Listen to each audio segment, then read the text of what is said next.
Coming up on this edition of Judica County Radio, your hosts, Josh Whitaker and Joe Hamer, managing partners, Whitaker & Hamer Law Firm and practicing attorneys here in North Carolina.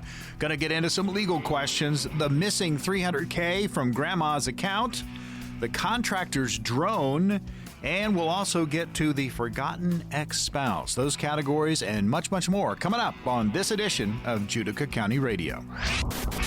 Whitaker and Hamer presents Judica County with Joshua Whitaker and Joseph Hamer. Welcome into Judica County Radio. Your hosts are Josh Whitaker and Joe Hamer, managing partners, Whitaker & Hamer Law Firm, practicing attorneys here in North Carolina.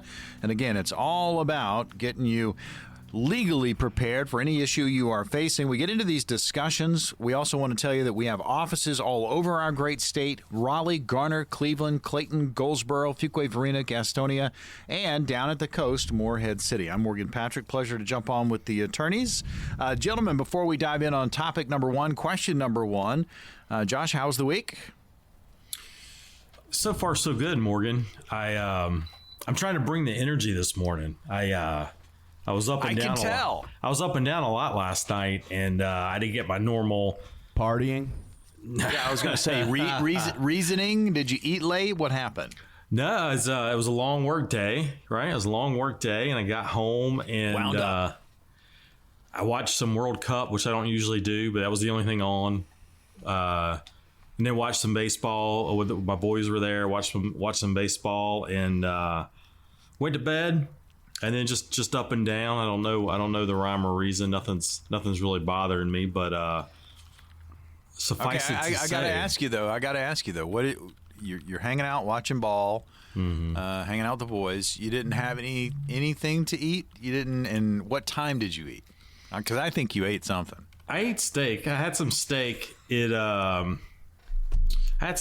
late. The boys, in the summertime, they got football. They're working. They get home late, so we eat later. But some steak. But maybe that was it. Maybe some digestion. When you get older, you really feel the digestion. Right? That's not a young man's problem. That's an old man's problem. You know, how your body doesn't digest, man. Well, it just takes a little bit longer.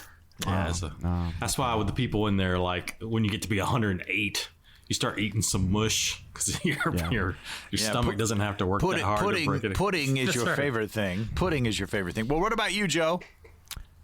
Doing great. Is that good? Is that enough? Short. You need more? Short and to the point. I'm doing fantastic. Good, I've got no complaints. All right. That's I was watching.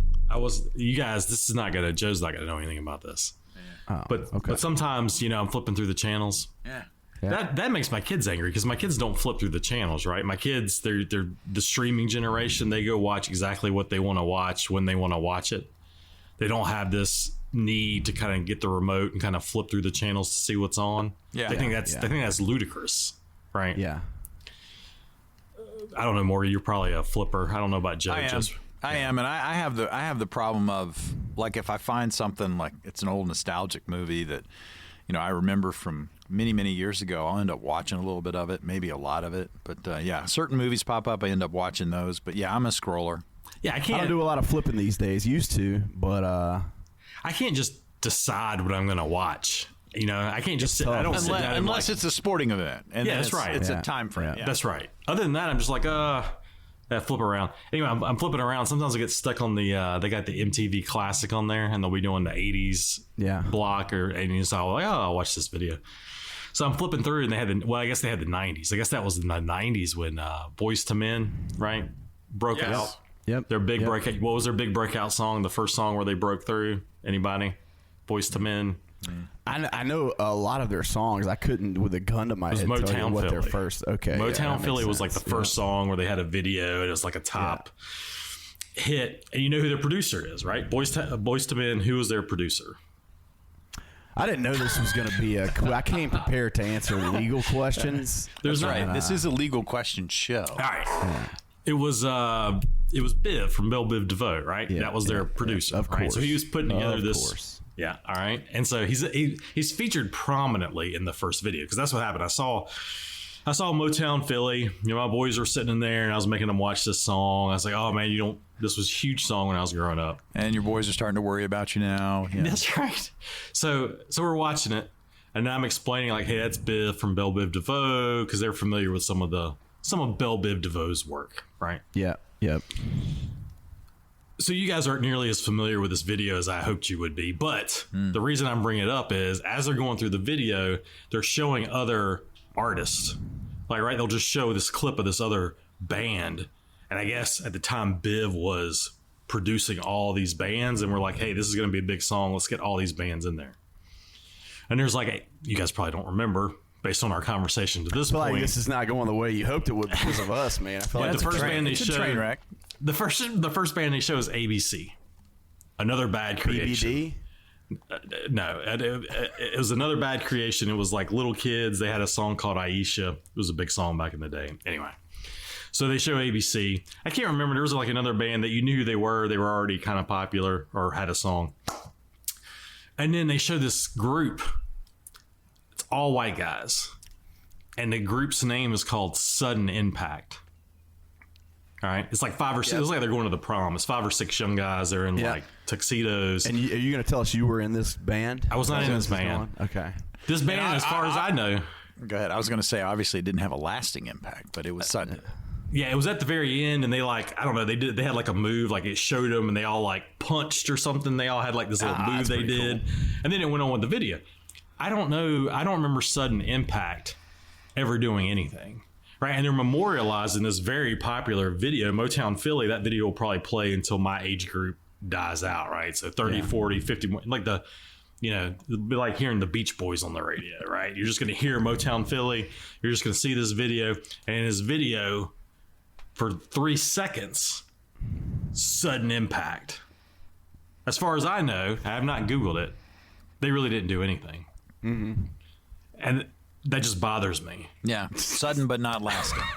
I'm not linking this to anything. It has nothing to do with the law, obviously. It's just always bothered me that I know who Sudden Impact is, but I don't know that they ever did anything. Maybe this is what kept you up. Maybe. Tossing and turning. Yeah, possibly. I think what really kept me up, now that I'm talking about it, I got one of these square, I'm a side sleeper. You guys, side sleeper, stomach back, what do you do? Are you spooning? What are you doing? No. I'm just a side sleeper. Yeah. I rotate. Everybody has a preferred. I go back, rotisserie inside, chicken. back. Okay. Joe? Yeah, I side sleeper, man. I'm side sleeper. It's the only way. It's the only thing that works for me personally. So I'm a side sleeper, and I was like cramming a bunch of pillows between my head and the bed, right? Because none of them were the right size. So I'd have like 3 pillows, but I had to fold one in half to get the right leveling off action. And so I bought this big square pillow. It's been great. It's like a cube or something. I can't remember what it's called. My kids broke it in half. What? I think that's my problem. I think that's why I'm not sleeping good. How did your kids break a pillow in half? I don't know. Kids break stuff all the time. You heard, man. They've been at football practice all day. They're coming home jacked up. Yeah, just wailing on my pillows. Whitaker Let's family have dinner. a square pillow fight. Around. Look, man, I said ABC BBD. That was a relevant reference, and you just brushed that off like it was nothing, man. It was in Poison, right? ABC BBD stands for Another Bad Creation in Belle Biv DeVoe. Oh, was that in Motown Philly? Yeah. Did you Google Sudden Impact? No, but I want to because that sounds awesome, man. And I want us to come up with our own Sudden Impact style punch motif. Well, I get a Clint Eastwood movie when I Google Sudden Impact, so for better or for worse. Well, we're going to have to suddenly take a break here in a second. So let's talk, Josh, just real quickly, the complimentary consults categories. Give us that info, and then I'll hit the numbers. We'll take a break, come back, and get some legal questions in. We don't seem to talk about it enough when we get started, but me and Joe are attorneys. We're the managing partners of Whitaker and Hamer, a statewide law firm. We do this show because we like to sit down and have some fun, and we do eventually talk about the law. But we have this set up where if you contact us and say, hey, listen to the radio show, we're going to do we do a free estate planning consult, right? So if you want to talk to me and Joe about wills and trust and power of attorneys, you can talk to us about it for free. Get our opinion, our learned opinion on estate planning. If you've been in a car accident, if you've been injured, we'll talk to you about that too. We do free consults. So just, you can contact us using the information Morgan's about to give you, and we'll give you our, that's worth something, right? Yeah. Our learned opinion for free. Absolutely. Complimentary consult available. You can call this number, 919-772-7000. That's 919-772-7000. You can also visit wh.lawyer, complimentary consult in and around estate planning or possibly a personal injury case you're involved with and you've got questions. 919-772-7000 or visit wh.lawyer. We've got more Judica County coming up.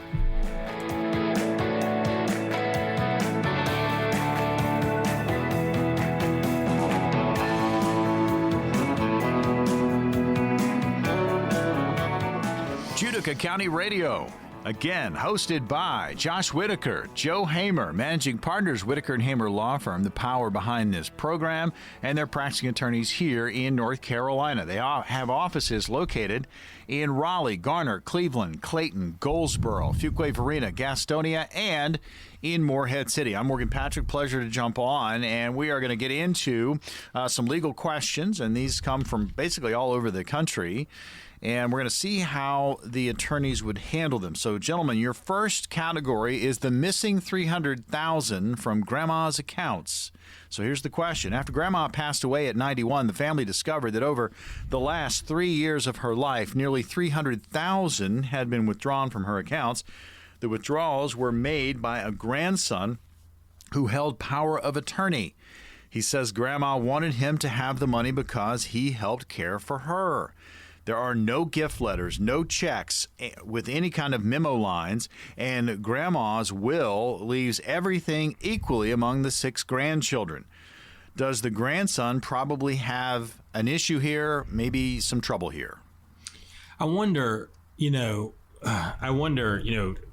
the break, we were talking about, for no real reason, right? We were talking about Boys to Men. We were talking about specifically their video for Motown Philly, and we were talking about how there was a band that they just flashed to called Sudden Impact. But as far as I know, I've not done anything that I've seen, music video, whatever, right? And I wonder, for our listeners who were listening to that first segment, I wonder percentage-wise, there has to be a percentage that was like, I always wondered about Sudden Impact. There's got to be a percentage that know what I'm talking about. Yeah. Remember the video. 0.05%. And then that's what I'm getting to. There's a percentage that's like, okay, I remember Boys to Men. I never saw the video. I don't really remember Josh's rambling on, right? So that's a certain percentage. But then I wonder how big the percentage is there that like don't know who Boys to Men are, don't know what Motown Philly is, not familiar with Belle Biv DeVoe, just completely didn't know anything. Like we could have been speaking Greek for like 10 minutes. So I wonder what the percentages are. All right. I've got to throw this in since you brought it back up. The next big boy band that vanished without a trace. This article came from 2021 from the Daily Beast. Mm-hmm. And I have to do something to unlock the article. But there's a picture of, and they're not punching, they're pointing. They're pointing. Oh, maybe it was just a big point. Maybe it was a punch point. Yeah. Sudden boom, impact. boom. That was it. So I'll try to find some more information. Ton of members, man. A lot of guys. It looked like a prom picture. It looked like a bunch of guys were at the prom in their tuxes and they just, hey, we're Sudden Impact now. Yep. Here we go. Where's Simon Cowell? Just form a boys band. So, you asked us a question. The question. Grandma passed away at 91. Family discovered that over the final 3 years of her life, nearly $300,000 had been withdrawn from her accounts. The withdrawals were made by the grandson who held power of attorney. He says Grandma wanted him to have the money because he helped care for her. There are no gift letters, no checks, and no memo lines of any of that. And Grandma's will leaves everything equally among the 6 grandchildren. Does the grandson probably have an issue here, a problem for himself? Yeah. So in we get questions like this every other week or so, and the facts are all just a little bit different. So here the withdrawals were made by the grandson. The grandma wanted him to have the money because he helped kill. All right. So the big thing in here is we have this looks like a self-gift, right? So the grandson is not, if he was using this money to support the grandma, he'd make checks payable or there'd be payables to like groceries and healthcare. And so this money's just going directly to the grandson. So from an attorney's perspective, this looks like a self-gift, right? Power of attorney is gifting himself money. And the first thing you have to look at in North Carolina is the actual document, right? Me and Joe always say that. Is there a lease? Is there a contract? Where's the document? First, we're going to look at the document. And we know there's a power of attorney here, right? So and there's a written, according to our question, there's a written power of attorney. So the grandma, in theory, went to an attorney and said, hey, I want to make my grandson my POA. Grandson's usually an odd choice. Like normally it'd be the grandmother's daughter or son, right? The grandson's father or mother. So here we've somehow skipped a generation, and the grandson is the POA. And in North Carolina, for a POA to be able to self-gift, they have to have specific permission to do that in the power of attorney. And most normal power of attorneys, when you talk to an attorney, the self-gift is not automatic. We talk to you about that. Do you want your attorney in fact? Do you want your agent? Do you want your grandson to be able to gift himself money? And if you do, be prepared for them to take $300,000 from your account. Yeah, most people don't. The only time that's very popular is like if you have a very small family and your power of attorney is your sole daughter, and she's it. She's the one getting everything when you pass away anyway. Self-gift might make sense, but a lot of times when there's several heirs, like there were here, self-gift doesn't make a lot of sense. And so here, that's the first thing we have to check for. Does the grandson even have the right to self-gift? Because the odds are he probably doesn't. Yeah. And even if he does, that helps him, but there still could be a question there because that's a fairly excessive amount. It's going to be scrutinized, right? It's going to be scrutinized. So even if he has the power to self-gift, which I hope he doesn't, and sometimes like these are the small things. Like if you just pull a template online, sometimes these things don't make sense, or you don't have an attorney there to tell you why this is a good idea or why this might be a bad idea in your specific situation. Usually, I would think more than 50% of the time, self-gifting is not something you really want your agent to be able to do. Give themselves gifts of your money, of your real property, of your personal property, So here, I hope the grandson did not have the power to self-gift. And if he didn't, he's in big trouble because he couldn't have done any of this. If for some reason he does have the written power to self-gift, then it's still going to be scrutinized, especially depending on how much of the estate he's gifted himself. But yeah, self-gifting, that's something that comes up when we talk about power of attorney. Yeah, and you specifically, like you touched on, man, you if you've just got a general power of attorney and you don't have that specific language stating that you can give yourselves gifts, then even a small amount of money that benefits you is going to be a problem for you. A lot of people that we sit down with are really concerned about handing over control to someone else of their money, of their assets before they have to, right? And so a power of attorney is a necessary evil because you need it in place so that when that time comes, somebody can step in and do what needs to be done, pay your bills, do whatever needs to be done. Adding the self-gift it's a big deal. It's giving them more control than you have to get by. So, your attorney should talk to you about that if that's something you're interested in. And sometimes it makes sense. Mm-hmm. But it's definitely not every time. And so I think that question was probably designed for us to talk about self-gifting in a POA context. Want to jump back to your sudden impact storyline. There is a docu-series, 10-part series back in 2021, Waiting for Impact, a David Holmes passion project. So apparently David Holmes and Josh Whitaker are on the same page here. Apparently more than just Josh. Very interested in sudden impact. I tell you who appreciates that, though, is sudden impact, man. Because I don't know that they do. I don't think they're getting a lot of. I don't think they've got a lot of folks shouting them out on the biggest radio show maybe in the world. Highly rated. They're going to make a resurgence. Yes, this is their comeback. This is where it starts. This is where it starts. And everybody starts to find the docuseries, and they bring them back from somewhere. All right, we need to take a short break. Complimentary consult with Whitaker and Hamer available. You can call the number 919-772-7000, 919-772-7000. Estate planning, personal injury case, got questions, get a consult, 919-772-7000, or you can visit wh.lawyer. We're back with more right after this.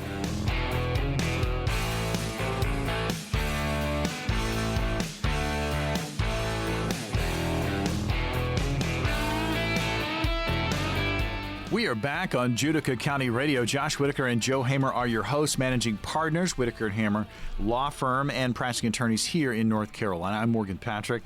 The offices for the firm, they're located across the state for your convenience: Raleigh, Garner, Cleveland, Clayton, Goldsboro, Fuquay-Varina, Gastonia, and Morehead City.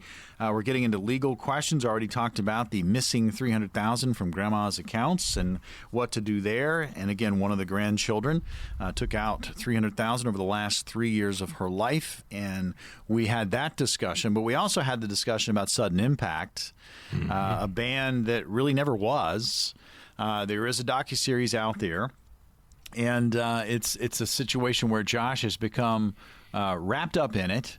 But I'll say this, it's better, and Dave Holmes did this passion project. It's a limited series. You can find it on YouTube.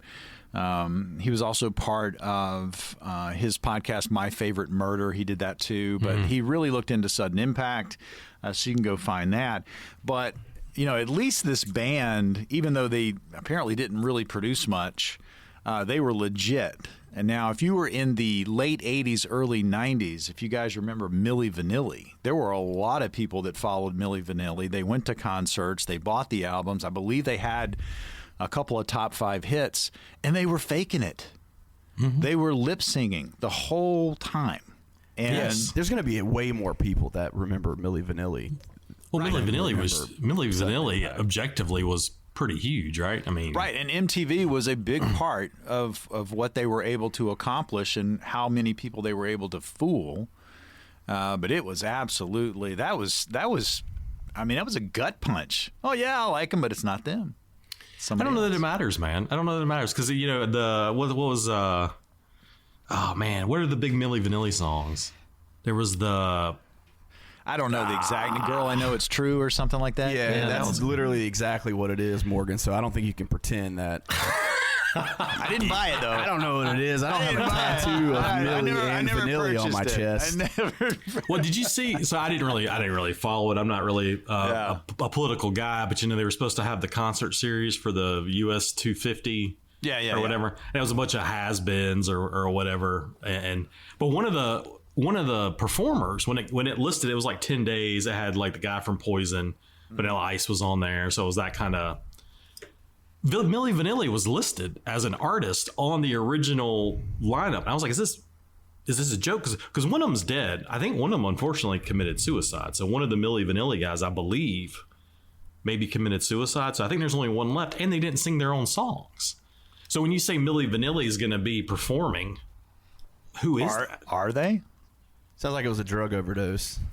Oh, okay. All right. So, well, that's better news than that. But better news. But Milli Vanilli, I'd listen to those songs right now, man. I'm not turning "Girl, You Know It's True." And they had one about the phone number. Don't forget my number. I can't remember what it was called. I'm not going to turn those off. Blame It on the Rain. Baby, Blame It on the Rain was the big one, man. I would listen to Blame It on the Rain. Like I'd cut the radio show off. That's our next segment. We should just play Blame It on the Rain. Blame It on the Rain 9 times in a row. All right, so we have gone off the rails. We've talked about Sudden Impact. We've talked about Milli Vanilli. There's an opportunity. We are going to get to some more legal questions coming up on the other side. You can grab a complimentary consult with Whitaker and Hamer. Estate planning. If you got questions, maybe you're involved with a personal injury case. You've got some questions there. Grab one of the consults. No cost. No obligation. 919-772-7000. That's 919-772-7000. You can also visit the website, wh.lawyer. We've got more Judica County Radio with Josh Whitaker and Joe Hamer coming up on the other side.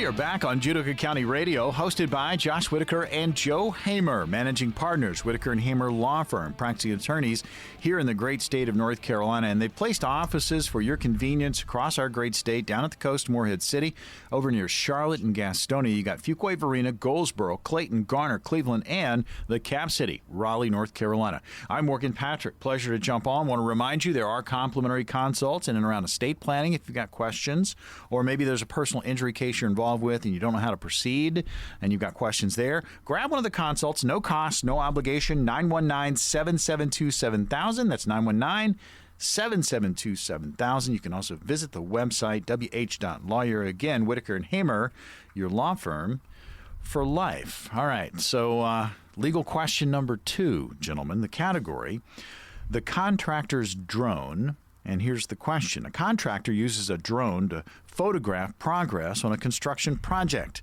The drone captures images of neighboring backyards, including one homeowner sunbathing by her pool. The photos later appear in marketing materials. Does the homeowner probably have a claim here?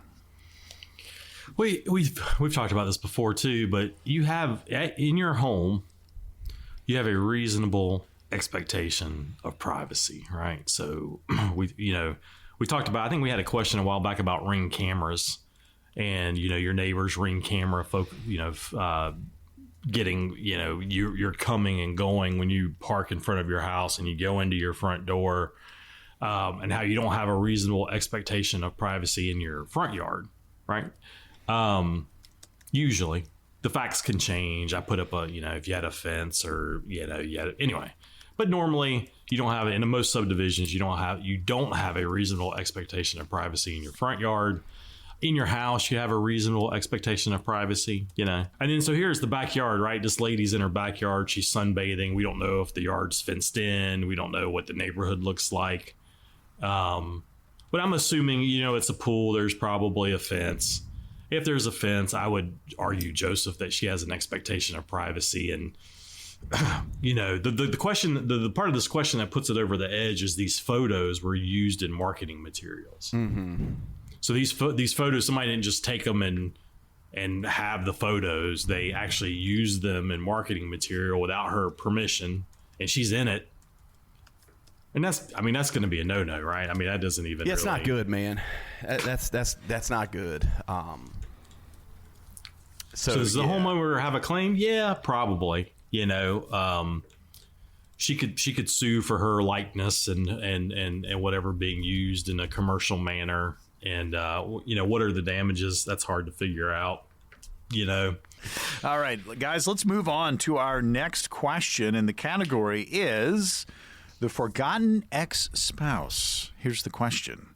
A man divorced in 2012, remarried in 2015, passed away 2025.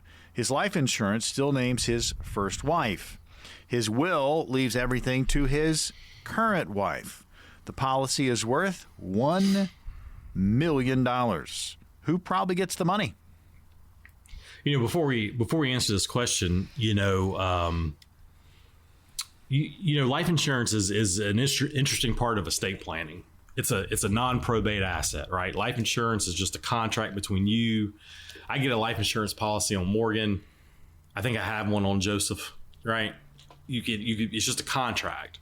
And if Morgan, if you drop dead, if I get a 20-year term policy on you for $1 million and you drop dead in year 19, then I'm going to get a check for $1 million. It's just a contract. It doesn't matter if we never talk again after today, right? And anybody can own the policy. I can own a policy. Morgan, you probably have life insurance. You own a policy. Yep. Right.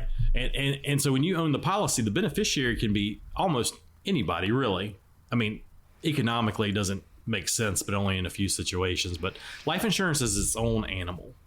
Your will does not control normally life insurance. Your trust is not going to control life insurance. You've purchased life insurance and you have a contract and there's a named beneficiary. It's usually your spouse or your kids. Mm-hmm. It can go into a trust. It can do other stuff. But the point is, just here personally, I've had some folks that I know on the younger side, like 50s, pass away recently.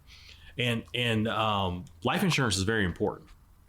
So when you sit down with us, we don't sell life insurance. We're just lowly attorneys, right? So we're going to ask you about life insurance. Do you have any? How do you want it handled if you died tomorrow? Do we need to pull this into your trust? We're going to ask you questions about life insurance, but we don't really talk to you about getting life insurance, right? If you have it, you have it. If you don't, you don't. A lot of times when we talk about estate planning, we're focused on what you already have, what positions you already have. We're not like, Joe's not selling you life insurance. Yeah. We'll tell you it's a good idea and why, but it's not. Yeah. So, but life insurance is important, right? Because usually when you die, if you have a family and you die and your family's used to having your check come in, when you die, it stops, right? Your employer is not going to pay you. If you run a small business, it's probably not going to make as much money when you die. So income when you die is going to fall off. And that's what life insurance is designed to do. Replace your income. And there's all kinds of life insurance, term, whole, universal, all types of life insurance. But I don't know there's anybody out there who doesn't need some level of life insurance. And I can't sell it to you. I'm not a salesman, but here a guy died. And that's one of the first things we talk to you about. Like when your spouse comes in or whoever comes in after you die, your kids, whoever it is, they say, hey, he's dead. What's our first step? Your first step is like, hey, does he have life insurance, right? So that's step one. Step one is to get some sort of life insurance, whatever you think you need to replace your income or take care of your funeral or whatever you think you need is to get it. But once you get it, you got to let the beneficiaries know you have it, right? We've seen people die and not know if the dead person has life insurance, right? So step one is to get it, whatever level you need it. Some people are worth more dead than they are alive, right? Because they get tons of life insurance. Some people, you don't really need that much life insurance. It just depends. But step two is letting your estate planning attorney know you have it so it can be referenced, letting your spouse or your kids or your beneficiaries know that you have it. Because if they don't know you have it, that's no bueno, right? It's not good. And then if we add a step 3 to that equation, it's make sure that the beneficiaries are properly designated and update that as your situation changes, because non-probate assets is something we strive for, right? Like we want to make as much of your property as we can, not subject to probate, so that the process is easier for your heirs, everything flows better, there's less legwork. So that's a good thing. But if you don't have the proper beneficiaries designated, it can be a nightmare, like in this scenario where what you intended to happen is not going to happen now. Yeah, so this life, in our question, a man bought life insurance. He named his ex-wife, at the time his current wife number 1, as the beneficiary. They get divorced. He gets remarried. The insurance policy he got for $1 million and has been paying for, right? Normally you're paying monthly or quarterly for your life insurance. So he's been paying the premium, but he drops dead, right? He drops dead.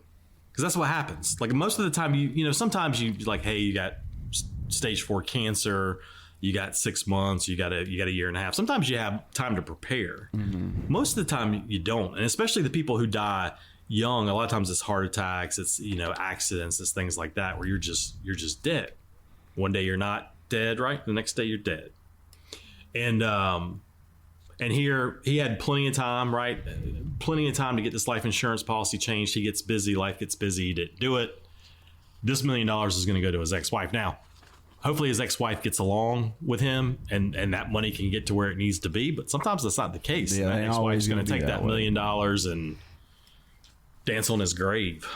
Yeah. Important. See a lot of grave dancing in our field.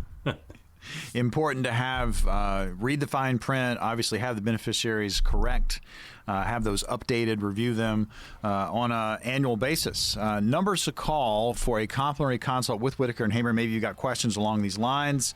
You can get them answered. 919-772-7000. That's 919-772-7000. You can also visit wh.lawyer. We have more legal questions coming up on Judica County.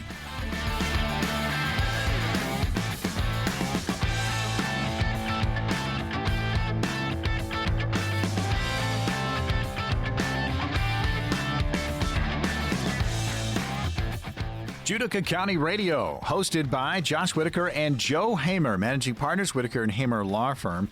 They're located right here in North Carolina. That's where they practice law.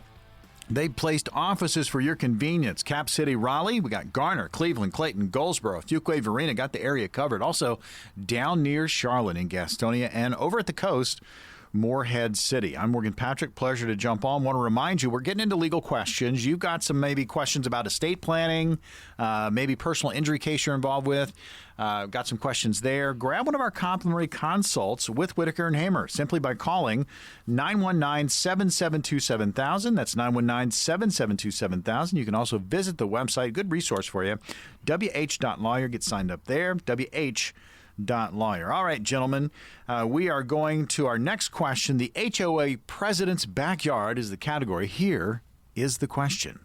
An HOA fined multiple homeowners for sheds visible from the street. Meanwhile, the HOA president has an unapproved shed that violates the same rule. When challenged, the board says his shed predates the restriction. No records exist. Can homeowners probably challenge the fines? Well,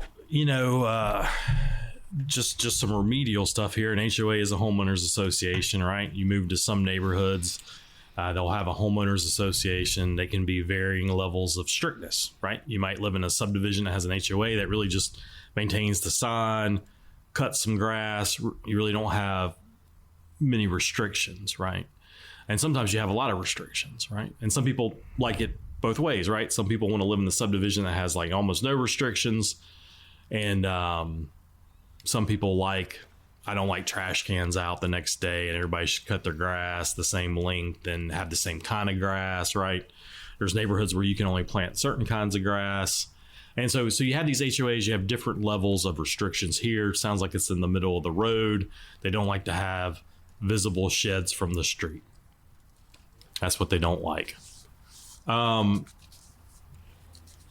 This is a tricky one, man. It's a tricky fact pattern, right? Yeah, I don't like it. That happens though. I mean, HOAs lose records. Sometimes, we have HOAs who don't really enforce their covenants until, a new board comes along and they're like, well, we weren't supposed to have visible sheds this whole time, so let's start enforcing it now. This could be completely 100% true. Like this HOA president could have put this shed up before this was enforced. I don't know how much that really matters. I'm kind of with the homeowner here. Predates the restriction. Like our question kind of hinges on what predates the restriction means. Because usually in North Carolina, when you buy a house, the restrictions are on record. Yeah. Right. And that's not to say, the covenants themselves are on record, but you can often have, boards within a subdivision that create additional restrictions above and beyond what's shown there. So, I mean, that's not outside of the realm of possibility that could happen. But how bad do you want? This is what I'd ask the homeowner. How bad do you want it? How bad do you? I mean, because the homeowners told the HOA about it. They said the shed predates the restriction. They're not going to do anything. So the next step, I mean, this guy's going to have to sue his HOA, right? And there's some legal fees involved. Like, how bad do you want to, be a thorn in the HOA side here? And some people, the answer is, I'll spend any amount of money it takes. I will bankrupt myself. That's right. This HOA has made it personal, and I'm gonna and here I think you could probably apply some pressure with some litigation and probably get them it's easier for them just to fix the issue, I would think. But HOAs are tricky. People either really like their HOA or they really hate their HOA, or they want an HOA and don't have one, or they have one and they don't want one.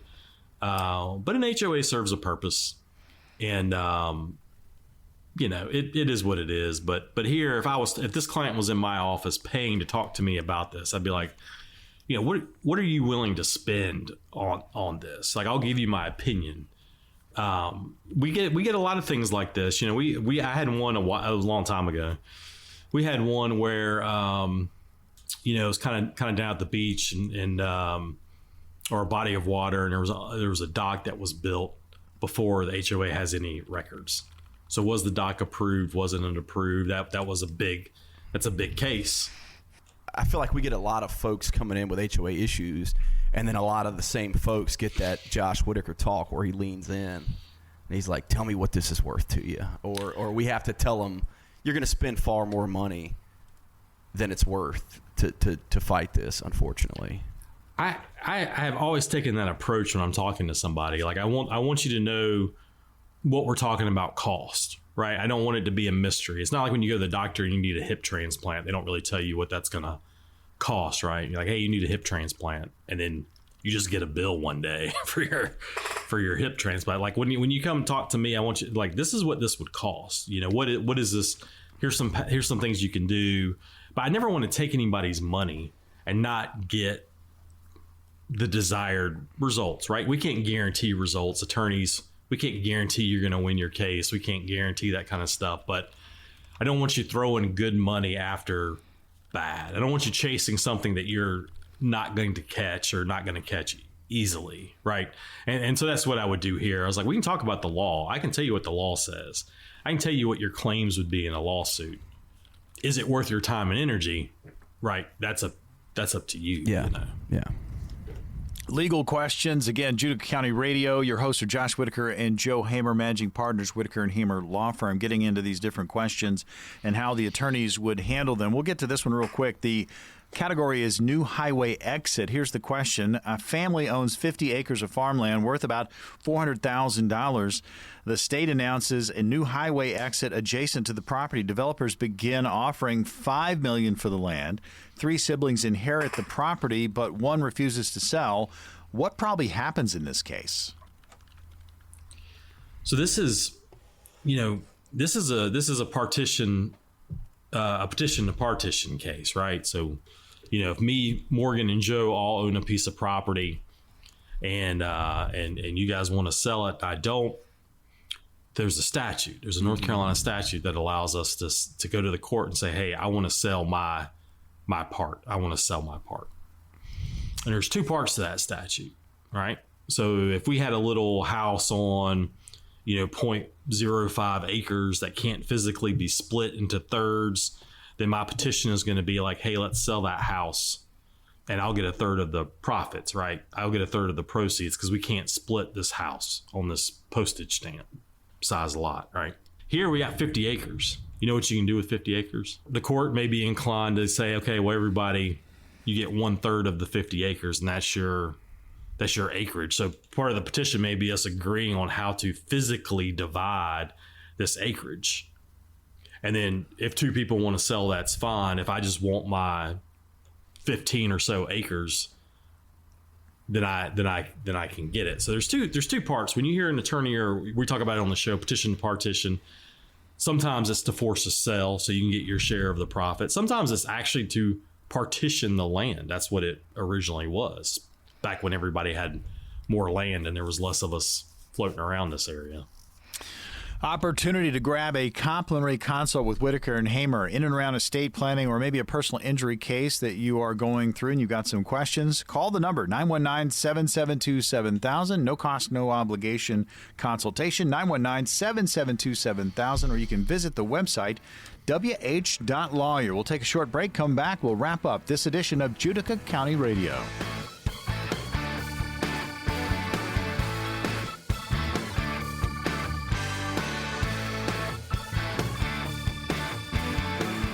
Welcome back in. Judica County Radio. Josh Whitaker and Joe Hamer are your hosts, managing partners, Whitaker and Hamer Law Firm, the power behind this program.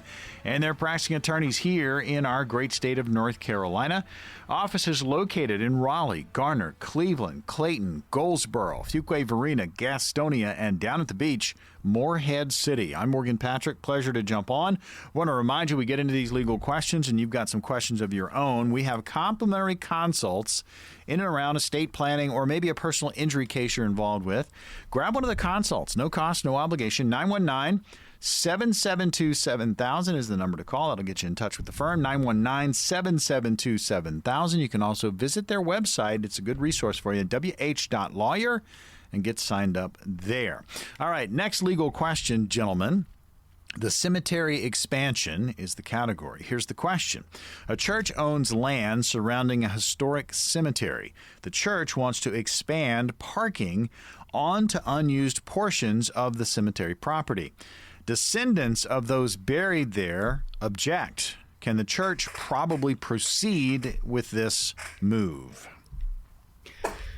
You know, we have a lot of these in North Carolina, right? We have a lot of these old churches that have their cemeteries, and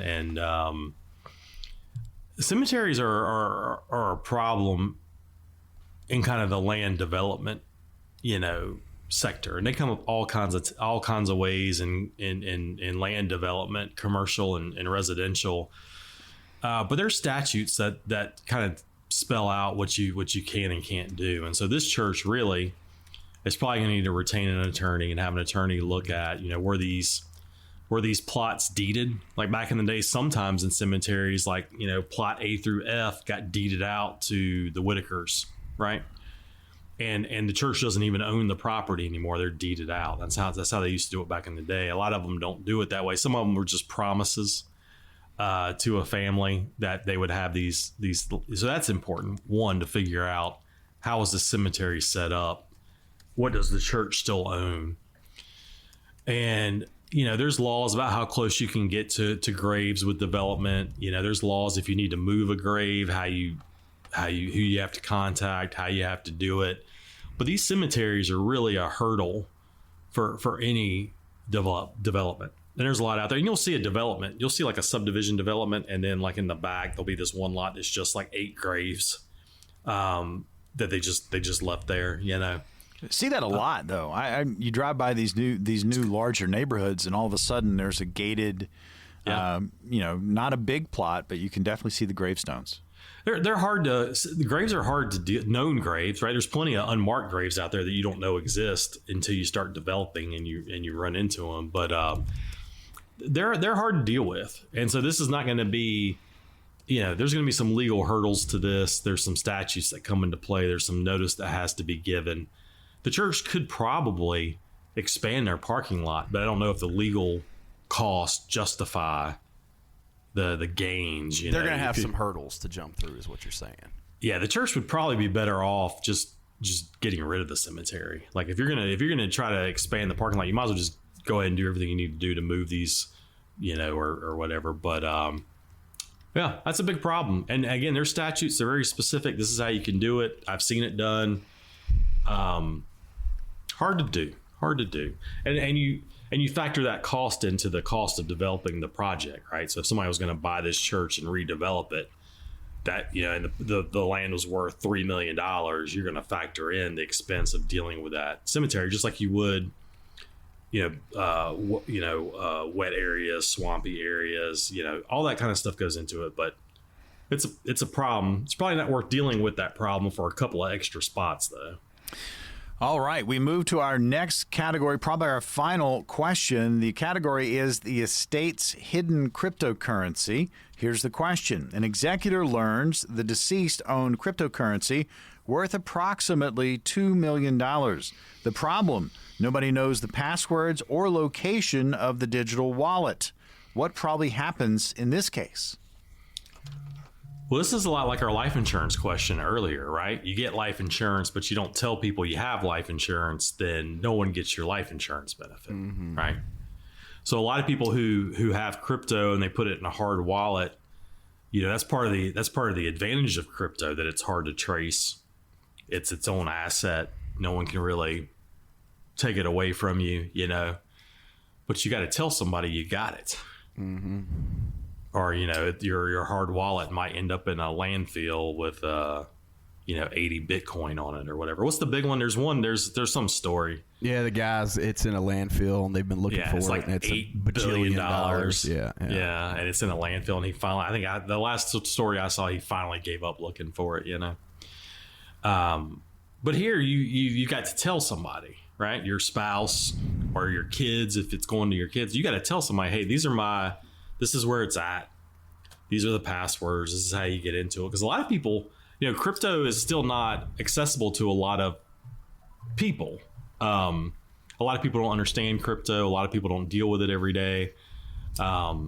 But yeah, it's like burying gold in your backyard and not telling anybody you buried gold in your backyard. Then no one knows to look for it when you're dead, you know? And so it's like you got to leave them like a treasure map, right? Here's in my closet where I keep my crypto treasure map. I like that. Yeah, it's like a little X in your closet. This is where I keep my hard wallets. But yeah, I mean, there's nothing your state can do about it if they don't know it exists. And even if they know it exists and they don't know how to access it, that's a different problem. That's a sadder problem because now you know there's $2 million sitting in a hard wallet you can't, or cold wallet you can't access. But crypto is a lot of problem. It's a lot of problems for beneficiaries. All right, so let's have some closing thoughts, and please include sudden impact, Milli Vanilli, whatever you want to put in there. I'm going to do I'm going to watch the YouTube that you found about sudden impact and what they were planning to do, because there had to be plans for them. Like I can't believe they'd be in the Boys There's to very Men. little out there, man. They've got a YouTube channel themselves, and like it's all just like old VHS clips. Well, So, yeah, but I mean that many super artists, obscure. that many artists in the band, and no one did anything else.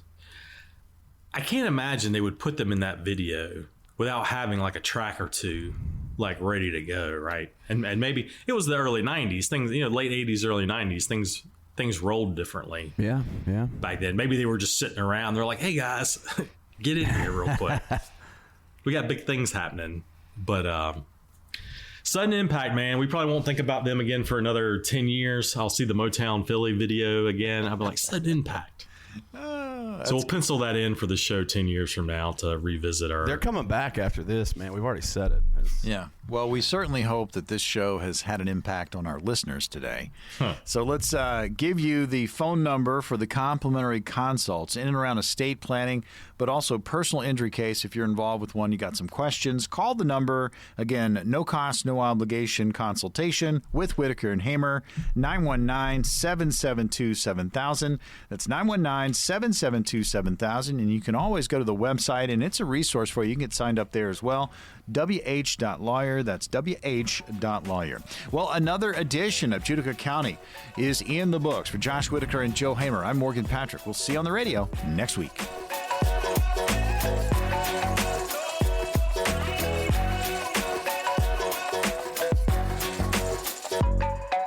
Judica County is hosted by attorneys licensed to practice law in North Carolina. Some of the guests appearing on this podcast may be licensed North Carolina attorneys. Discussion on this podcast is meant to be general in nature, and in no way should the discussion be interpreted as legal advice. Legal advice can only be rendered once an attorney, licensed in the state in which you live, has the opportunity to discuss the facts of your case with you. The attorneys appearing on this podcast are speaking in generalities about the law in North Carolina and how these laws affect the average North Carolinian. If you have any questions about the content of this show, you can direct such inquiry to Joshua Whitaker at jmw@mwhlaw.lawyer.